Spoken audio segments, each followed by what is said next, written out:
O mundo é uma barafunda de letras. Com elas, formamos palavras. Com uma palavra, o seu nome, seus pais lhe chamaram pela primeira vez e mostraram a você o mundo. Agora imagine que toda a nossa história começou há 35 mil anos, numa pintura em cavernas. Um dia, um homem procurou se comunicar com outro homem e desenhou a cabeça de um bisonte, ancestral do boi. Eram os primeiros símbolos que dariam origem a letras. Um outro dia, outro homem viu na cabeça do boi o contorno do que seria uma letra, o A, que iniciaria vários alfabetos. Aleph é a primeira letra do dicionário hebraico e quer dizer boi. Há 5 mil anos, pertinho um do outro, no Antigo Egito e na Mesopotâmia, surgiram 2 tipos de escrita: os hieróglifos e a escrita cuneiforme. Não eram ainda letras, mas sinais que representavam objetos, quantias e palavras. Entre o Antigo Egito e a Mesopotâmia, viviam os hebreus e os fenícios, grandes mercadores. Além de inventarem alfabetos, desenharam letras e símbolos em moedas, a uva e a parreira. O primeiro alfabeto de que se tem notícia foi criado pelos fenícios. Esse alfabeto é que deu origem ao grego e ao romano, que utilizamos até hoje. Os alfabetos grego e romano foram criados, veja a Acrópole de Atenas, seguindo a arquitetura clássica. Dali se inventaram os algarismos chamados de romanos.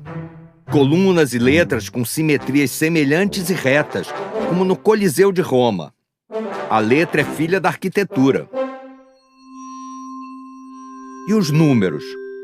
Além dos romanos, os árabes pegaram o zero, que só era utilizado pelos hindus, e deram um uso nobre aos números, com o desenvolvimento da álgebra, da aritmética e da geometria.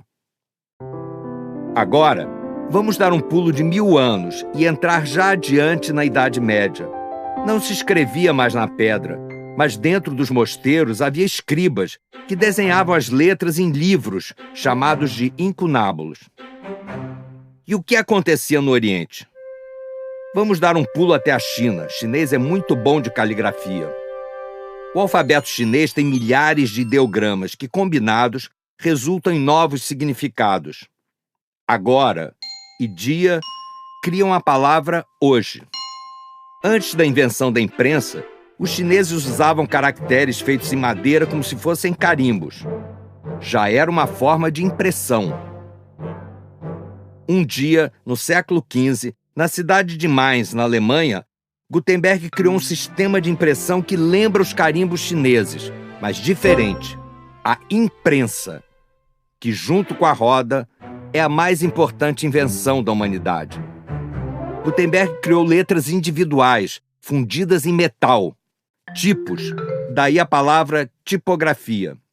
Essas letras eram reunidas uma a uma para compor palavras e frases que formavam páginas. Páginas que eram impressas e encadernadas e viravam livros. O primeiro livro impresso foi a Bíblia, com tiragem de 180 exemplares, e levou 3 anos para ser produzido. O desenho dos primeiros tipos de Gutenberg era em letras góticas, o mesmo gótico do vitral da Catedral de Notre-Dame, em Paris. Nos primeiros 50 anos após a Bíblia, foram impressos mais de 10 milhões de livros. E se criaram bibliotecas. Essa linda biblioteca é o Real Gabinete Português de Leitura, no Rio de Janeiro. Em 1501, na cidade de Veneza, Itália, Aldo Manussi e Francesco Grifo inventaram o tipo itálico, inclinado e estreito. Eles criaram letras na mesma época em que Da Vinci, Michelangelo e o arquiteto Brunelleschi criaram obras-primas, como a Mona Lisa e o Duomo de Florença. A arte, arquitetura e desenho de letras sempre tiveram o mesmo estilo em cada época. Nos anos de 1700 surgiram o inglês Baskerville, o francês Didot e o italiano Bodoni, que criaram belos desenhos de letras que usamos e muito até os dias de hoje. Bodoni desenhou tipos em francês, latim e em mais de 40 alfabetos diferentes. Com o início da Revolução Industrial surge o linotipo, uma máquina em que se compunha num teclado letras, palavras e frases inteiras que eram imediatamente fundidas. A composição feita à mão passou a ser feita à máquina. A indústria de papel prosperou, a impressão ganhou velocidade, produziu-se mais livros, jornais, cartazes, revistas e publicidade nas ruas. Na virada do século XX, o mundo já estava de pernas para o ar. A alma encantadora das ruas fervilhava. As cidades cresciam verticalmente com seus arranha-céus. Tudo se multiplicava muito rápido. Máquinas, gente, pensamentos, e até Santos Dumont inventou um avião. Surgiam também movimentos na arte e na arquitetura. O Art Nouveau constrói ornamentos em edifícios e letras decorativas, como na entrada do metrô de Paris, na época do Cancan, uma explosão de novos desenhos de letras. O Art Deco vem a seguir, com influência no mobiliário, nas fachadas de prédio e até em estádios, como o nosso Pacaembu. Surgem várias escolas de arte, como o construtivismo russo, com os famosos cartazes criados pelo artista gráfico Rodchenko.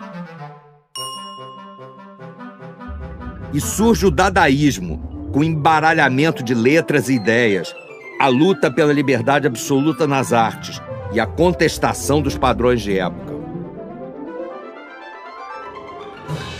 O expressionismo aparece em paralelo à Bauhaus, uma escola de artes na Alemanha, de onde saíram tipos como a famosa fonte Futura. Em 1930, surge o modernismo no Brasil, com as curvas da arquitetura de Niemeyer, as pinturas de Portinari, Tarsila e o samba de Cavalcanti. Em 1957, um suíço inventa a fonte helvética, de grande simplicidade e clareza. Até hoje, a fonte mais usada no mundo, inclusive no nosso metrô. Como você viu, o mundo mudou muito. Só uma coisa não mudou, desde o tempo do homem nas cavernas: o mundo das palavras, que tanto iluminam os nossos caminhos.